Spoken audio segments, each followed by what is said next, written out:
Les Américains sont malades à cause du sucre. Pourtant, les politiciens se rangent du côté des grandes entreprises sucrières. Et c'est vous qui payez pour ça.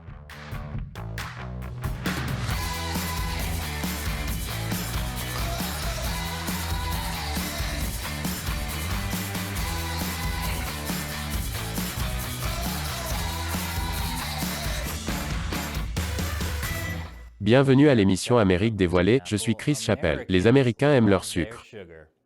Nous mangeons et buvons davantage de cette substance blanche que n'importe quel autre pays par habitant. Le sucre est présent dans tout, même dans des choses auxquelles on ne s'attendrait pas comme les pizzas, les hot dogs, la sauce pour spaghetti et les Doritos Flaming Hot Cool Ranch. Ce qui, si on y réfléchit bien, est un paradoxe dans le domaine des snacks. Mais l'excès de sucre entraîne de nombreux problèmes de santé comme les maladies cardiaques et le diabète. La mort par le chocolat n'est pas seulement un adorable nom pour un dessert, mais c'est également un problème de santé. Cela n'a pas empêché les Américains de s'empiffrer de produits sucrés. Et ainsi constitue un véritable problème. Selon l'Institut national du cancer, les hommes adultes consomment environ 8 cuillères à soupe de sucre ajoutées par jour. Cela représente presque 400 calories de sucre. Et ne me demandez pas combien ces petits diables en consomment. Il est très clair que l'addiction mortelle de l'Amérique au sucre a atteint des niveaux épidémiques. Mais alors que nous devrions être préoccupés par la consommation de sucre, il y a un autre problème qui frappe les Américains. Il s'agit de la combustion des cannes à sucre. Il s'agit d'une pratique peu coûteuse que les exploitations agricoles utilisent pour brûler des champs entiers de cannes à sucre après leur récolte. Je sais ce à quoi vous pensez. Attendez, ils brûlent du sucre? Ça a l'air délicieux. Des champs de caramel. Ouais, l'addiction au sucre est un vrai problème. Quoi qu'il en soit, la combustion de la canne à sucre est faite pour éviter les feux de forêt qui pourraient être déclenchés à partir des feuilles de canne séchées. Ce qui est important, mais les agriculteurs pourraient se contenter de couper les feuilles et de les transporter pour éviter les incendies. Mais la combustion est moins coûteuse. Oui, cela revient littéralement moins cher de combattre le feu par le feu. Mais la combustion de la canne à sucre crée beaucoup de fumée. De nombreux pays producteurs de sucre, comme la Thaïlande, le Brésil et l'Inde, ont largement abandonné cette pratique au profit d'une récolte verte sans combustion. Mais les grandes sociétés sucrières américaines comme US Sugar et Florida Crystals, également connues sous le nom de Big Sugar, préfèrent continuer à brûler leurs champs de canne. Elles veulent éviter les coûts élevés de la main-d'œuvre sucrière supplémentaire. Surtout depuis que les Oompa Loompa se sont syndiqués. La combustion des champs de canne à sucre a été un problème politique majeur en Floride, le plus grand producteur de canne à sucre d'Amérique. Le problème se pose surtout dans les Everglades. Nous respirons tout le même air, vous savez.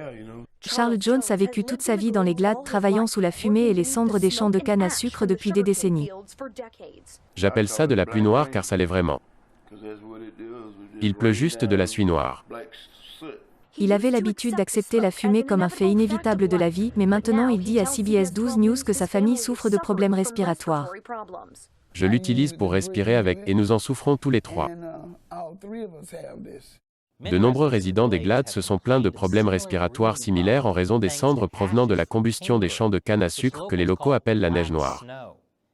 Le fait que certaines écoles et certains hôpitaux soient situés juste à côté de champs de canne à sucre n'aide pas non plus.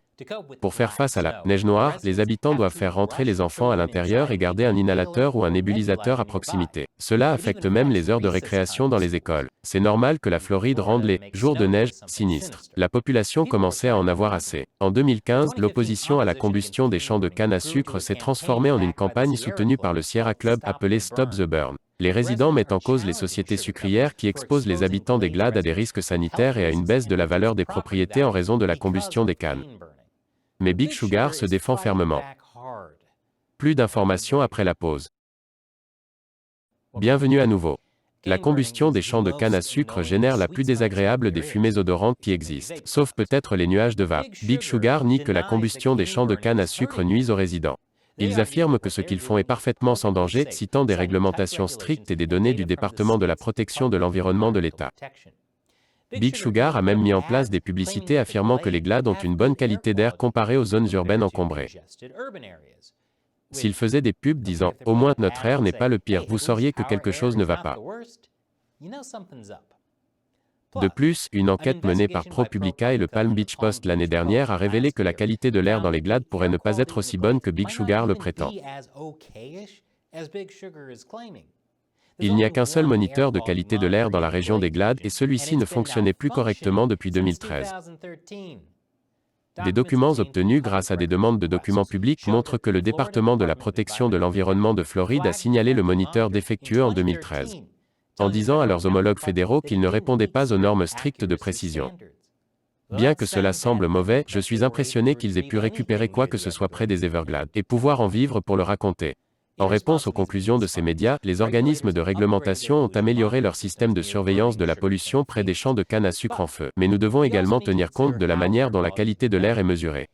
La combustion des champs de canne à sucre ne dure pas plus d'une heure à la fois, ce qui entraîne des pics de pollution très courts mais intenses. Ces feux de canne sont donc comme Joe Pesci dans Home Alone. Courts, intenses et dangereux pour les enfants. Mais les régulateurs fédéraux continuent de suivre les polluants sur la base de moyennes annuelles et sur 24 heures, ce qui donne l'impression que la situation est beaucoup moins grave. Et Big Sugar se base sur ces moyennes pour étayer sa science.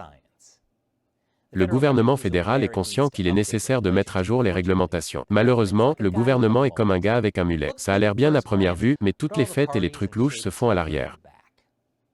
Sous le mandat de l'ancien président Donald Trump, l'Agence de protection de l'environnement a envisagé de renforcer les réglementations, mais les démarches en ce sens ont été rejetées. Cela a changé sous le président Joe Biden, parce que s'il y a une chose pour laquelle Biden est bon, c'est d'avancer sur les choses. Mais les législateurs de Floride s'efforcent d'arrêter un grand nombre de ces réglementations environnementales supplémentaires. En avril dernier, les républicains et les démocrates de Floride ont adopté la loi sur le droit à l'agriculture. Cette loi a été mise en place pour protéger les producteurs agricoles des procès relatifs aux nuisances. Les procès liés aux nuisances sont généralement intentés par des voisins qui veulent empêcher les gens de faire quelque chose qui produit une nuisance comme un bruit excessif des odeurs, de la poussière, de la fumée, de la lumière et une augmentation du trafic. Ou, vous savez, de la neige noire qui fait fuir les enfants à l'intérieur des maisons en les terrorisant. Cette nuisance mineure.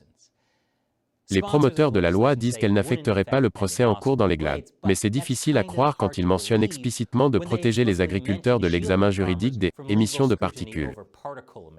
Pour être juste, la loi sur le droit à l'agriculture ne protège que les propriétaires de fermes qui respectent déjà les réglementations environnementales. Mais soyons honnêtes, ces réglementations environnementales stipulent que la combustion des cannes à sucre est acceptable. Et pour que cela reste ainsi, Big Sugar dépense beaucoup d'argent pour faire pression sur les politiciens de Floride. En fait, Big Sugar dépasse toutes les autres grandes industries agricoles combinées lorsqu'il s'agit de faire des dons au comité d'action politique. Rien que pour le cycle électoral de 2020, Big Sugar a offert plus de 11 millions de dollars. Une poudre blanche qui rapporte des millions et conduit à la corruption? Je ne saurais dire qui est la plus grande menace. El Chapo ou Willy Wonka. Parmi les plus grands bénéficiaires de l'argent de Big Sugar figurent le républicain Marco Rubio et le démocrate Bill Nelson. Big Sugar invite même des politiciens à King Ranch, l'un des meilleurs terrains de chasse d'Amérique. Depuis fin 2011, l'entreprise US Sugar a versé plus de 95 000 $ au Parti républicain de Floride pour au moins 20 voyages week-end organisés. Big Sugar paye pour des voyages de chasse? Qu'est-ce qu'il chasse? Des ours en gélatine peut-être? Il n'y a aucun doute que Big Sugar est fortement investi dans le maintien de son industrie. Certains considèrent la combustion des champs de canne à sucre comme un mal nécessaire. Après tout, la culture du sucre fournit des emplois à la communauté locale. Les compagnies sucrières affirment qu'il est nécessaire de continuer à brûler la canne à sucre pour maintenir des coûts de production bas. Sinon, les coûts des méthodes de récolte alternatives seraient répercutés sur les consommateurs. Cependant, les Américains supportent déjà des coûts élevés grâce à une production nationale de sucre, de style stalinien. Du sucre à la stalinienne? Qu'est-ce que c'est? Des briseurs de mâchoire au sens propre pour tous ceux qui s'opposent à vous? Je vous explique après la pause. Bon retour parmi nous. Saviez-vous que nous payons le sucre plus cher que ce que les gens paient normalement sur le marché international? Selon Americans for Tax Reform, un groupe de pression conservateur, le prix de gros moyen du sucre produit localement aux États-Unis est plus de 2 fois supérieur au prix mondial moyen du sucre. Cela peut même parfois aller jusqu'à 3 fois le prix du marché mondial. C'est terrible. Mais le fait que le sucre soit bien moins cher au Royaume-Uni expliquerait peut-être la forme de leurs dents. Beaucoup accusent le gouvernement américain d'agir comme le chef d'un cartel de sucrerie, dans le cadre du programme américain relatif au sucre. Voici un bref aperçu de son fonctionnement. Le gouvernement garantit aux producteurs de sucre nationaux un prix minimum pour le sucre. Il soutient les prix en accordant des prêts aux transformateurs de sucre. Ces prêts sont accordés par le ministère américain de l'Agriculture, l'USDA en abrégé. Les emprunteurs peuvent soit rembourser les prêts avec des intérêts, soit, si les prix du sucre sont trop bas, renoncer à leur sucre au profit du gouvernement fédéral. Étant donné que les transformateurs renonceront tout simplement à leur sucre en garantie si le prix du marché descend en dessous de celui fixé par les prêts, l'USDA doit s'assurer que l'offre est suffisamment restreinte, ce qui fait monter les prix. de sorte que le sucre utilisé comme garantie soit vendu au lieu d'être cédé.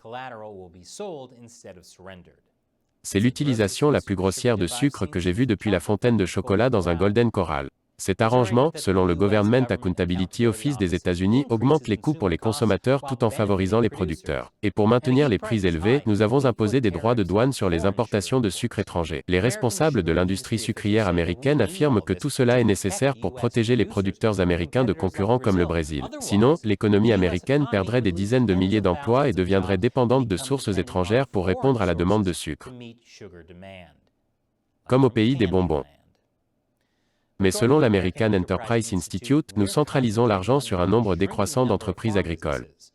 Ils disent que le programme américain relatif au sucre est un « tueur d'emplois ». Sur une base nette, les pertes d'emplois dans le secteur américain de la transformation des aliments ont plus que compensé les impacts positifs sur l'emploi dans le secteur américain de la transformation du sucre. Donc oui, nos portefeuilles et notre santé sont malmenés par Big Sugar, qui est un « tueur d'emplois » et un « tueur de tueurs ». Alors, qu'en pensez-vous? Dites-le nous dans les commentaires ci-dessous. Et si vous aimez cette émission, sachez que nous ne pourrions pas la réaliser sans le soutien direct de téléspectateurs comme vous. Visitez patreon.com/AmericaUncovered et contribuez à hauteur d'$1 ou plus par épisode pour nous aider à poursuivre l'émission. Cliquez sur le lien ci-dessous. Encore une fois, je suis Chris Chappell, merci d'avoir regardé Amérique dévoilée.